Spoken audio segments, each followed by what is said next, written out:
ये है वक्त मीडिया। अच्छा, आजकल इलेक्शन जो चला है उसके हवाले से मैं आपको 4 मिसरे और पेश कर दूं कि अक्सर ये होता है कि एक साहब मेरे यहाँ भी इलेक्शन है, चुनाव चल रहे हैं, तो उसमें ये हुआ कि मेरे पास आए कि झंझट साहब मेरा ज़रा गश्त करा दीजिए क्योंकि आपसे ताल्लुकात अच्छे हैं। तो मैंने उनके साथ गश्त कराया तो एक दरवाज़ा जैसे ही खटखटाया तो एक मोहतरमा निकल कर आई और मोहतरमा से मैं इससे पहले कुछ कहता तो वो साहब आगे बढ़ के कहने लगे जो चुनाव लड़ रहे थे, कैंडिडेट थे, कि अब हम आ गए हैं, विकास होगा। तो मोहतरमा बोली कि पहले भी आप आए थे, यही कहा था कि अब हम आ गए, विकास होगा। कल संगीता हुई थी। अब उन्होंने अनाउंस जो किया एक मुशायरे में, एक साहब और चुनाव से उनका मुशायरे से कोई ताल्लुक नहीं था, तो उन्होंने एक अनाउंस किया, तो उसे 4 मिसरों में पेश कर रहा हूं कि उन्होंने अनाउंस क्या किया कि उसको प्रमोशन मिलेगा जिसके बच्चे 3 हैं, उसको प्रमोशन मिलेगा जिसके बच्चे 3 हैं। जाते जाते मंत्री जी ये भरोसा दे गए। वाह। उसको प्रमोशन मिलेगा जिसके बच्चे 3 हैं। जाते जाते मंत्री जी ये भरोसा दे गए। मैंने बेगम से ये पूछा अपने तीनों हैं कहाँ? वाह। मैंने बेगम से ये पूछा अपने तीनों हैं कहाँ? बोली बेगम जिनके बच्चे थे वो अपने ले गए। वाह वाह वाह। उसको प्रमोशन मिलेगा जिसके बच्चे 3 हैं। जाते जाते मंत्री जी ये भरोसा दे गए। मैंने बेगम से ये पूछा अपने तीनों हैं कहाँ? बोली बेगम जिनके ले गए। अभी रास्ते में एक और झंझट, मेरी जहां भी जाता हूं कोई ना कोई झंझट हो जाता है। एक झंझट ये हुआ कि बस का सफर रहा बिल्कुल रुड़की से यहाँ तक, तो कुछ बसें बदलनी पड़ी। एक बस में तो हालत ये थी कि जगह नहीं थी, और जगह नहीं थी तो मैं खड़ा रहा, लेकिन एक सीट पे मेरी नजर थी जिस पे एक बोरा रखा हुआ था और एक साहब बैठे हुए थे। मैंने उनसे कहा साहब ये बोरा हटाइए, हम बैठेंगे। तो उन्होंने कहा देखिए साहब इस सीट के ऊपर क्या लिखा है। मैंने देखा तो उस पर लिखा था विकलांग सीट। मैंने इसमें तो विकलांग सीट लिखा है, बोरा हटाइए। कहने लगे इसमें लंगड़ा आम है। क्या कहने, वाह वाह वाह, क्या कहने, वाह। अब बस के हवाले से 4 मिसरे ताजा हुए हैं, तो मुलाजा कीजिए। कि बस में था आगे खड़ा एक दिलरुबा, अच्छा लगा। बस में था आगे खड़ा एक दिलरुबा, अच्छा लगा। मैंने जब छेड़ा उसे कुछ ना कहा, अच्छा लगा। बस में था आगे खड़ा एक दिलरुबा, अच्छा लगा। मैंने जब छेड़ा उसे कुछ ना कहा, अच्छा लगा। हौसला मेरा बढ़ा और एक गुस्ताखी जो की देके उसने गाल पे थप्पड़ कहा, अच्छा लगा। वाह वाह वाह वाह। देकर उसने गाल पे थप्पड़ कहा, अच्छा लगा।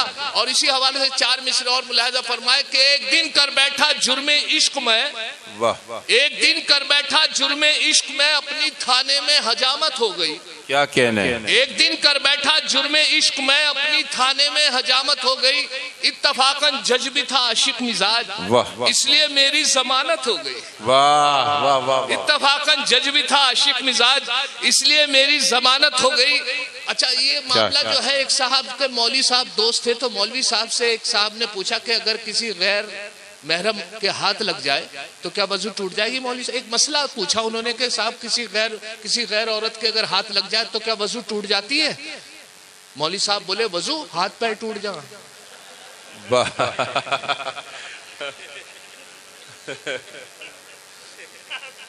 अब मुलाहिजा करें, 4 मिसरे इसी हवाले से पेश कर रहा हूं कि थाम कर एक गाना है, नैन लड़ जाई है तो मनवा में कसक होई बे करी, प्रेम का छुटिया पटाखा तो धमक हुई बेकरी। एक मिसरा लिया गाने का और 3 मिसरे लगाए हैं। मुलाहिजा करें कि थाम कर हाथ जो धन्नों का मैं एक दिन बोला, थाम कर हाथ जो धन्नों का मैं एक दिन बोला, तुझको देखूं हूं तो मनवा में कसक हुई बेकरी। क्या कहने। थाम कर हाथ जो धन्नों का मैं एक दिन बोला, तुझको देखूं हूं तो मनवा में कसक हुई बेकरी। मुंह पे झापड़ जो पड़ा गूंज उठा कानों में, प्रेम का छुटिया पटाखा तो धमक हुई बेकरी। वाह वाह वाह वाह वाह। प्रेम का छुटिया पटाखा तो धमक हुई बेकरी। एक मौलवी साहब ने निकाह पढ़ाया, लड़का इत्तेफाक से लड़का लड़की सामने बैठे हुए थे। निकाह जैसे ही मुकम्मल हुआ तो लड़के ने उनसे कारी साहब से पूछा कि क्या हदिया दिया जाए कारी साहब। तो किसी ने पहली बार ऐसा सवाल किया था, तो कारी साहब ने भी कह दिया उनसे कि आपने अपनी वाइफ को तो देखा होगा कि जी कि उसकी खूबसूरती के हिसाब से पैसे दे दो, जितनी वो खूबसूरत है उसके हिसाब से। उन्होंने वाकई अपनी वाइफ को देखा था तो उसने सिर्फ 10 का नोट निकाल कर कारी साहब को पेश कर दिया। अब 10 का नोट ले तो लिया, शर्त थी तो उसका साहब मायूस हुए, लेकिन जेब में रख लिया। इत्तेफाक ये हुआ कि लड़का उठ के चला गया। लड़की जैसे उठ के गई, उठने लगी या उसका नकाब उठ गया या किसी वजह से कारी साहब ने भी शक्ल देख ली उसकी। जैसी शक्ल देखी तो उस लड़के को बुलाया, बेटा इधर आओ। कहला जी, कहला बाकी पैसे लेते जाओ।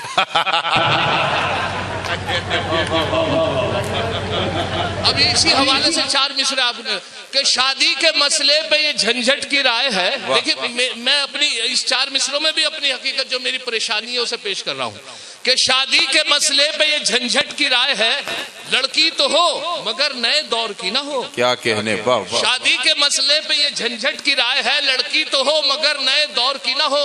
एक और बात का भी जरा रखना ये ख्याल हो, वो किसी भी गांव की बिजनौर की ना हो। वाह वाह वाह वाह। शादी के मसले पे ये झंझट की राय है, लड़की तो हो मगर नए दौर की ना हो। एक और बात का भी जरा रखना ये ख्याल हो, वो किसी भी गांव की